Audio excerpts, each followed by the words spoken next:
മലയാളത്തിലെ ഏറ്റവും നല്ല സീരിയൽ ഏതാണെന്ന് ചോദിച്ചു കഴിഞ്ഞാൽ എല്ലാവരും പറയുന്ന ഒരു കാര്യം എന്താണെന്ന് വെച്ച് കഴിഞ്ഞാൽ ഉപ്പും മുളകും എന്ന് പറയുന്ന സീരിയലാണ്. പ്രായഭേദമേന്യേ എല്ലാവരും കാണുന്ന ഒരു സീരിയലാണ്. മറ്റു സീരിയലിൽ നിന്നും വ്യത്യസ്തമായിട്ട് അമ്മായിയമ്മ പോരുകളോ അല്ലെങ്കിൽ നാത്തൂൻ പോരുകളോ ഒന്നുമില്ലാതെ ഭർത്താവും കുറച്ച് കുട്ടികളും ഭാര്യയും തമ്മിലുള്ള കുറച്ച് കാര്യങ്ങളൊക്കെയാണ് അവർ പറയുന്നത്. അതെന്ന് പറഞ്ഞു കഴിഞ്ഞാൽ ഇന്നത്തെ സാഹചര്യത്തിന് യോജിച്ച കാര്യങ്ങൾ. ആദ്യമൊക്കെ ഈ സീരിയൽ നല്ലൊരു ഇൻട്രസ്റ്റിംഗ് ആയിരുന്നു. പിന്നീട് ഇപ്പോഴെന്ന് പറഞ്ഞു കഴിഞ്ഞാൽ ആ സീരിയൽ എന്തൊക്കെയോ കാട്ടിക്കൂട്ടലുകളായിട്ടാണ് എനിക്ക് തോന്നിയിരിക്കുന്നത്. ഇപ്പോഴൊക്കെ എന്ന് പറഞ്ഞാൽ ആ സീരിയൽ ഭയങ്കര ബോറടി തന്നെയാണ്. ഈ നീലു എന്ന് പറയുന്ന കഥാപാത്രമായാലും ബാലു എന്ന് പറയുന്ന കഥാപാത്രമായാലും രണ്ടുപേരും നല്ല രീതിയിൽ വെറുപ്പിക്കുന്നുണ്ട് എന്നുള്ളതിൽ യാതൊരു സംശയവുമില്ല. പിന്നെ ആ സീരിയലിൽ നിന്നും ഒരുപാട് പേര് ഒഴിവാക്കിയിട്ടുണ്ട്. ഇപ്പം മുടിയനെ പോലെയുള്ള നല്ല അഭിനേതാക്കളെയൊക്കെ ഒഴിവാക്കിയിട്ടുണ്ട്. അതൊക്കെ എന്ന് പറഞ്ഞാൽ അവരുടെ ഈ പല്ലിൽ കുത്തി നാറ്റിക്കുക എന്ന് പറയുന്നില്ലേ, അതുപോലെയുള്ള പരിപാടി തന്നെയാണ്. അതായത് അവരോട് എന്തെങ്കിലും ചോദ്യങ്ങൾ ചെയ്തു പോയി കഴിഞ്ഞാൽ അവർ പറയുന്നൊരു കാര്യം, ഈ ഉപ്പും മുളകും കൊണ്ടാണ് നീ നന്നായിരിക്കുന്നത്, ഉപ്പും മുളകുമാണ് നിനക്ക് ഇത്രയും ഭക്ഷണം കഴിക്കാനും പൈസ ഉണ്ടാക്കാനുമുള്ള ഇതൊക്കെ തന്നത് എന്നുള്ള തരത്തിൽ ഒരു അടിമയെ പോലെ വെച്ചിരിക്കുകയാണ്. ഈ ഫ്ലവേഴ്സ് ചാനൽ എന്ന് പറയുന്ന ഈ ശ്രീകണ്ഠൻ നായർ നടത്തുന്ന ഈ ചാനൽ എല്ലാവരെയും ഒരു അടിമകളെ പോലെയാണ് കാണുന്നത് എന്നുള്ളതിൽ യാതൊരു സംശയവുമില്ല. ഏതായാലും ആ ഒരു സീരിയലിൽ നിന്നും ഒരുപാട് പീഡനങ്ങൾ ഒക്കെ പുറത്തു വന്നിട്ടുണ്ട്. ഇതിന് മുന്നേ എന്ന് പറഞ്ഞു കഴിഞ്ഞാൽ ഒരു സംവിധായകൻ ഈ നീലു എന്ന് പറയുന്ന നിഷ സാരംഗിനെ വളരെ മോശമായ രീതിയിൽ ഉപദ്രവിച്ചു കൊണ്ടിരിക്കുന്നു എന്നുള്ള തരത്തിലൊക്കെ ന്യൂസും കാര്യങ്ങളൊക്കെ വെളിയിൽ വന്നതാണ്. അന്ന് ഈ ശ്രീകണ്ഠൻ നായരും ഇവരൊക്കെ ഇടപെട്ടിട്ട് ഇത് ഒതുക്കി തീർത്തു എന്നുള്ളതാണ്. കാരണം ഇവരൊക്കെ ഈ ഒതുക്കി തീർക്കുന്ന ആളാണല്ലോ. മറ്റുള്ളവരുടെ കേസ് എന്തെങ്കിലും ആണെങ്കിൽ ഇവരിങ്ങനെ 24 ന്യൂസ് വഴി ഇങ്ങനെ സ്പ്രെഡ് ചെയ്തുകൊണ്ടേയിരിക്കും. അപ്പോൾ ഇങ്ങനെയുള്ള കാര്യങ്ങളൊക്കെ വരുമ്പോൾ ഇവർ ഒതുക്കി തീർക്കും. ഇപ്പോഴെന്ന് പറഞ്ഞാൽ ബിജു സോപാനത്തിനെതിരെയും, അതായത് നീലുവിൻ്റെ ഭർത്താവ്, പിന്നെ ശ്രീകുമാറിനെതിരെയും വന്ന ഒരു ആരോപണം എന്ന് പറഞ്ഞു കഴിഞ്ഞാൽ അത് ഗുരുതരമായ ആരോപണം തന്നെയാണ്. അപ്പോൾ എല്ലാവരും പറയുന്നുണ്ട് ബാലു ഒരിക്കലും അങ്ങനെ ചെയ്യില്ല, ശ്രീകുമാർ ചെയ്യില്ല എന്നൊക്കെ പറയുന്നുണ്ട്. അപ്പോഴും എനിക്ക് പറയാനുള്ളത് എന്താണെന്ന് വെച്ചാൽ ഇവരൊന്നും സ്വഭാവം എങ്ങനെയാണെന്ന് നമുക്ക് ആർക്കും അറിയില്ല. നമ്മളൊക്കെ ഇവരെ കാണുന്നത് ഒരു അരമണിക്കൂറോ 20 മിനിറ്റോ മാത്രമാണ്. ഇവരുടെ ജീവിതത്തിൽ ഇവരെങ്ങനെയാണ് എന്താണ് എന്നൊന്നും നമുക്കറിയില്ല. അപ്പോൾ ഈ പീഡനത്തിൻ്റെ വാർത്ത വന്നതിൽ പിന്നെ എന്ന് പറഞ്ഞാൽ നീലുവിന് ഭയങ്കരമായിട്ടുള്ള എന്താ പറയേണ്ടത് നാണക്കേട് തന്നെയാണ് ഉണ്ടാക്കിയിരിക്കുന്നത്. അതായത് ഇപ്പോൾ ഈ ബാലുവും നീലുവും എന്ന് പറയുന്ന കഥാപാത്രങ്ങളെ രണ്ടുപേരും ഒറിജിനൽ ഭാര്യ ഭർത്താക്കന്മാരാണ് എന്ന് വിശ്വസിക്കുന്നവരാണ് മലയാളികളുടെ ഭൂരിഭാഗവും. പല സ്ഥലങ്ങളിൽ നിന്നും ഈ ബിജു സോപാനം എന്ന് പറയുന്ന വ്യക്തി സ്വന്തം മകളെയും സ്വന്തം ഭാര്യയെയും കൂട്ടിയിട്ട് വിവാഹത്തിനോ എവിടെയെങ്കിലും ചെന്ന് കഴിഞ്ഞാൽ അവിടെയുള്ള കാണുന്ന ആൾക്കാർ മുഴുവൻ ചോദിക്കുന്നത് മക്കളെ കൊണ്ടുവന്നില്ലേ, അതുപോലെ തന്നെ ഭാര്യയെ കൊണ്ടുവന്നില്ലേ എന്നൊക്കെയാണ്. ഇതാണ് എൻ്റെ ഭാര്യ എന്ന് പറഞ്ഞു കഴിഞ്ഞാൽ അല്ല നിങ്ങളുടെ ഭാര്യ നീലുവാണ് എന്നാണ് പറയുക. അതുപോലെ നീലു എവിടെയെങ്കിലും പോയി കഴിഞ്ഞാൽ ഭർത്താവിനെ കൊണ്ടുവന്നില്ലേ, മകളെ കൊണ്ടുവന്നില്ലേ എന്നുള്ള ചോദ്യമാണ്. അങ്ങനെ ഈ ജനങ്ങളുടെ മനസ്സിൽ ഇത്രത്തോളം സ്ഥാനം നേടിയ മറ്റ് അഭിനേതാക്കൾ ഉണ്ടോ എന്ന് ചോദിച്ചു കഴിഞ്ഞാൽ ഇല്ല. പക്ഷേ ഇപ്പോഴും വരുന്ന ഈ നാണം കെട്ട വാർത്തകൾ കാരണം ഇവർക്കൊന്നും പുറത്തിറങ്ങി നടക്കാൻ കഴിയാത്ത സ്ഥിതിയാണ്. കാരണം ഈ സീരിയൽ ലോകത്തുള്ള ചൂഷണങ്ങൾ ഈ സ്ത്രീ പറഞ്ഞിരിക്കുന്നത് എന്താണെന്ന് വെച്ച് കഴിഞ്ഞാൽ മൊബൈലിൽ, അതായത് ഇവർ ഡ്രസ്സ് ചേഞ്ച് ചെയ്യുന്നതൊക്കെ മൊബൈലിൽ പിടിക്കുക, അതുപോലെ തന്നെ എന്ന് പറഞ്ഞാൽ അഭിനയിക്കുമ്പോൾ ഇവർ റിയലായിട്ട് അഭിനയിക്കുകയാണ്. ഒരു സ്ത്രീയുടെ കൂടെയാണ് അഭിനയിക്കുന്നത്. അപ്പോൾ എവിടെയൊക്കെ തൊടാം, എവിടെയൊക്കെ ടച്ച് ചെയ്യാതിരിക്കാം എന്നുള്ളതൊക്കെ നമുക്കറിയാം. പക്ഷേ ഇതൊക്കെ എന്ന് പറഞ്ഞു കഴിഞ്ഞാൽ ഇതൊരു അഭിനയമാണ്.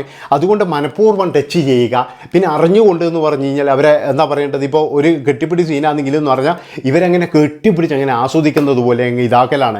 അതായത് നമ്മൾ നോക്കുമ്പോൾ അഭിനയമാണ്, അല്ലെങ്കിൽ ഇതൊക്കെ സീരിയലിലുള്ളതാണ്, ഇതൊക്കെയാണ് സീരിയൽ, ഇതൊക്കെയാണ് എന്നൊക്കെ പറഞ്ഞിട്ട് അവരെ അങ്ങ് മയക്കിയിട്ട് പിന്നീടെന്ന് പറഞ്ഞു കഴിഞ്ഞാൽ ഇവർ ആൾക്കാരുടെ കൂട്ടത്തിൽ നിന്ന് ആയിക്കഴിഞ്ഞാലും ഇവരിങ്ങനെ മുതലാക്കുക എന്നൊക്കെ പറയുന്നില്ലേ.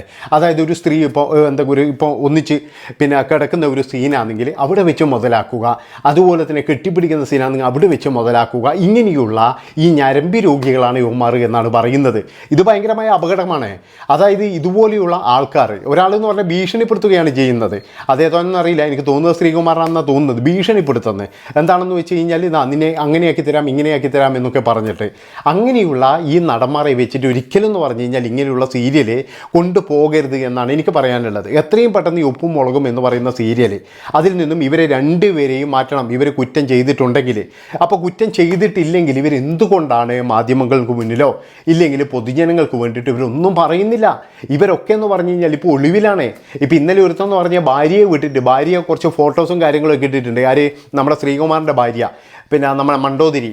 അപ്പോൾ അവർ തമ്മിലുള്ള ഫോട്ടോസും ഭാര്യയുടെ പിന്നെ ഭർത്താവിൻ്റെ രക്ഷയ്ക്കായി ഭാര്യ എന്നൊക്കെ പറഞ്ഞിട്ട് ഈ ഭർത്താവ് ചവിട്ടിയിരിക്കുന്നത് തീട്ടാന്ന് എല്ലാവർക്കും അറിയാം. പിന്നെ അതിൻ്റെ മുകളിൽ കയറിയിട്ട് ഈ സ്ത്രീ ചവിട്ടേണ്ട ആവശ്യമുണ്ടോ? അതായത് ഇതൊരു വലിയൊരു നാറ്റ കേസ് തന്നെയാണ്. അപ്പോൾ ഇങ്ങനെ ഈ സീരിയലിനെ കൊണ്ടുവന്ന് പറഞ്ഞാൽ ശ്രീകണ്ഠൻ നായർക്ക് ശരിക്കും പറഞ്ഞാൽ നല്ല രീതിയിലെ തലവേദനയാണ്. അതുമാത്രവുമല്ല, ഇതിൽ നിന്നും മുടിയൻ പോയതിൽ പിന്നെ എന്ന് പറഞ്ഞാൽ ഇവർക്ക് എല്ലാവർക്കും കഷ്ടകാലമാണ്. ഈ മുടിയൻ എന്ന് പറയുന്ന ചെറുക്കനെ ഇവരുടെ സീരിയലിൽ നിന്നും അയാൾ ഒഴിവാക്കിക്കോട്ടെ, അതൊന്നും ഒരു കുഴപ്പമല്ല. പക്ഷേ അയാൾക്ക് ഇനി എവിടെയും സീറ്റ് കിട്ടരുത് എന്നുള്ള തരത്തിൽ ശ്രീകണ്ഠൻ നായർ വരെ ഇറങ്ങി കളിച്ചു എന്നുള്ളതാണ്. ശ്രീകണ്ഠൻ നായർ എന്ന് പറഞ്ഞത് എന്താണ്? ഈ പയ്യൻ കഞ്ചാവാണ്, അതുപോലെ തന്നെ പറഞ്ഞാൽ കേൾക്കില്ല, പിന്നെ പുറത്തേക്ക് ചാഞ്ഞത് സ്വർണ്ണമരമാണെങ്കിൽ കൂടി അത് വെട്ടിക്കളയണം എന്നുള്ളതിൽ ഈ പയ്യനെക്കുറിച്ച് വളരെ മോശമായ രീതിയിൽ പറഞ്ഞിട്ടുണ്ട്. ആ പയ്യൻ അങ്ങനെയൊന്നുമല്ല. ആ പയ്യനൊരു കുടുംബത്തിൻ്റെ ഉത്തരവാദിത്തം മുഴുവൻ ചുമലിലേറ്റ് നടക്കുന്നൊരു വ്യക്തിയാണ്.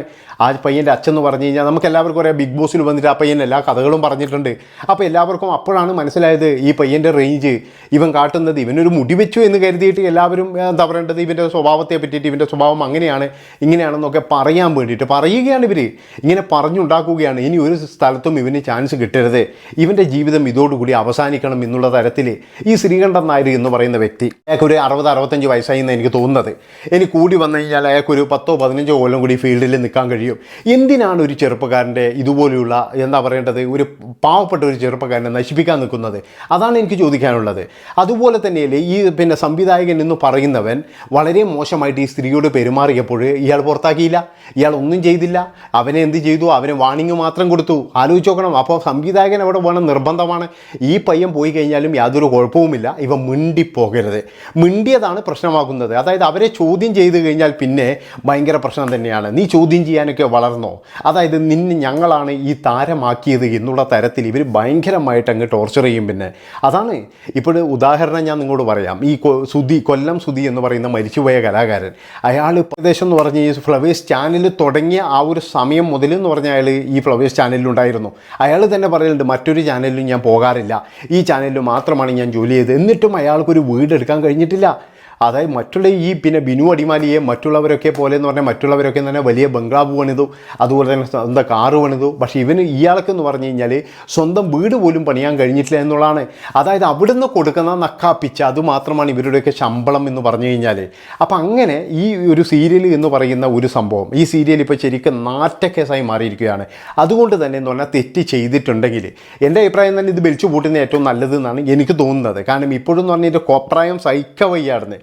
ഇതിലൊരു സീരിയലാണ് എന്ന് പോലും നമുക്ക് പറയാൻ കഴിയില്ല. അമ്മാതിരി തോന്നിയ വാസം, അമ്മാതിരി ഈ ഡബിൾ മീനിങ്ങുകൾ, ഇങ്ങനെയുള്ള കാര്യങ്ങൾ. പിന്നെ വേറെ ഒന്നെന്ന് പറഞ്ഞാൽ ഈ കുട്ടികളെല്ലാം വളർന്നുപോയി. ഈ ചെറുപ്പത്തിൽ എന്ന് പറഞ്ഞാൽ ഈ കുട്ടികളെയൊക്കെ കാണാനൊരു ഇൻട്രസ്റ്റാണ്. ഇപ്പോഴും എന്ന് പറഞ്ഞാൽ എല്ലാം വളർന്ന് വലിയ ആൾക്കാരായിപ്പോയി. ഇനിയിപ്പോഴും എന്ന് പറഞ്ഞാൽ ആ വീട്ടിൽ ഇങ്ങനെ ഒരു കലവില ഈ സംഭവം എന്ന് പറഞ്ഞു കഴിഞ്ഞാൽ വളരെ ബോറ് തന്നെയാണ്.